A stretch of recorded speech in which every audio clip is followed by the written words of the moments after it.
India की वो team जिसके बारे में किसी ने कहा कि सुपर 8 के लिए क्वालिफाई नहीं कर पाएगी, तो किसी ने कहा कि सेमीफाइनल के अंदर नहीं पहुंच पाएगी।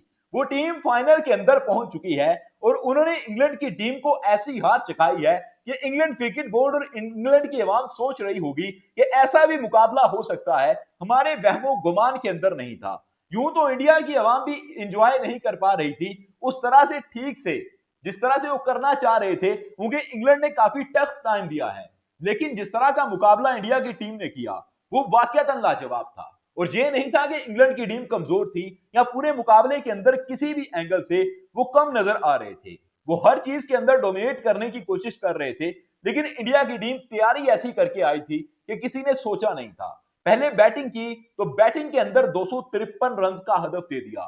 सेमीफाइनल मुकाबलों के अंदर बहुत ज्यादा प्रेशर होता है टीम के ऊपर, और जब आगे जोफ्रा आर्चर बॉलिंग कर रहे हो, ओवर्टन बॉलिंग कर रहे हो, सैम करन बॉलिंग कर रहे हो, जब आगे आदिल रशीद जैसा बॉलर हो, विल जैक्स जो कि 4 मुकाबलों के अंदर मैन ऑफ द मैच लेकर बैठा हुआ है, उस जैसा बॉलर हो, तो 253 बनाना आसान नहीं होता। इंडियन टीम ने वो कारनामा सरंजाम दिया सेमीफाइनल मुकाबले के अंदर। और एक चीज तो श्योर थी कि आज से पहले इतने रन कभी भी सेमीफाइनल के अंदर चेज नहीं हुए हैं। टी20 वर्ल्ड कप के अंदर ही इतने रन कभी चेस नहीं हुए हैं, और ये कमाल करना इंग्लैंड के बस की बात नहीं थी।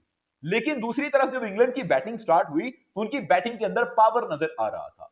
लेकिन जसप्रीत बुमराह ने जिस तरह से अपने आप को आजमाया आज के दिन के अंदर और कमाल करके दिखाया, जसप्रीत बुमराह के 4 ओवर इंडिया के लिए किसी मेरिकल से कम नहीं थे। और इसी मेरिकल की वजह से इंडियन टीम अब फाइनल के अंदर पहुंच चुकी है और 8 तारीख को न्यूजीलैंड के खिलाफ फाइनल मुकाबले के अंदर नजर आने वाली है। क्या ही कमाल के ओवर किए हैं जसप्रीत बुमराह ने। वो बैट्समैन जो कि लगातार अच्छी बैटिंग कर रहे थे, जैकब बैथल जैसे बंदे को उन्होंने विकेट के साथ जोड़कर रख दिया और बाउंड्री से महरूम कर दिया था। और कमाल की बॉलिंग की जसप्रीत बुमराह ने, ना सिर्फ बॉलिंग और बैटिंग के अंदर, फील्डिंग के अंदर भी इंडियन टीम शानदार रही। एक तरफ इंग्लैंड की टीम अपनी फील्डिंग की गलतियों की वजह से आज बाहर हुई है फाइनल मुकाबले से, क्योंकि जिस तरह से इनके कैप्टन ने, हैरी ब्रूक ने कैच छोड़ दिया संजू सैमसन का जब वो 19 रन पर खड़े थे, वैसी फील्डिंग अगर इंडिया की जानब से की जाती तो शायद पछतावा होता। लेकिन लगातार कमाल की और बहुत कमाल की परफॉर्मेंस आई फील्डिंग के अंदर भी इंडिया की जानब से। खास तौर पर अक्षर पटेल की फील्डिंग की बात करें तो वो लाजवाब रहे। हार्दिक पांड्या ने भी बहुत अच्छी फील्डिंग की एंड पर जाकर, लेकिन जिस तरह से अक्षर पटेल ने फील्डिंग की है वो अपने आप के अंदर इंसेन था। बहुत लाजवाब फील्डिंग कर रहे थे। पहले हैरी ब्रूक का कैच पकड़ा, जसप्रीत बुमराह ने बॉल किया और 24 मीटर तक भाग कर गए, फिर जाकर कैच पकड़ा और कमाल कैच पकड़ा।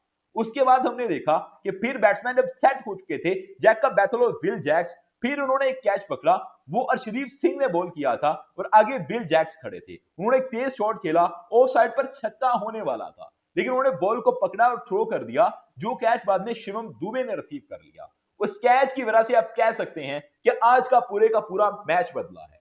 लेकिन इंग्लैंड की टीम की भी दाद देनी होगी, जिस तरह से उन्होंने मैच को फिनिश करने की कोशिश की लास्ट ओवर तक। लास्ट ओवर के अंदर हमने 3 छक्के जोफ्रा आर्चर की तरफ से भी देख लिए। 30 रन चाहिए थे आखिरी ओवर के अंदर, 22 रन लगे शिवम दुबे को।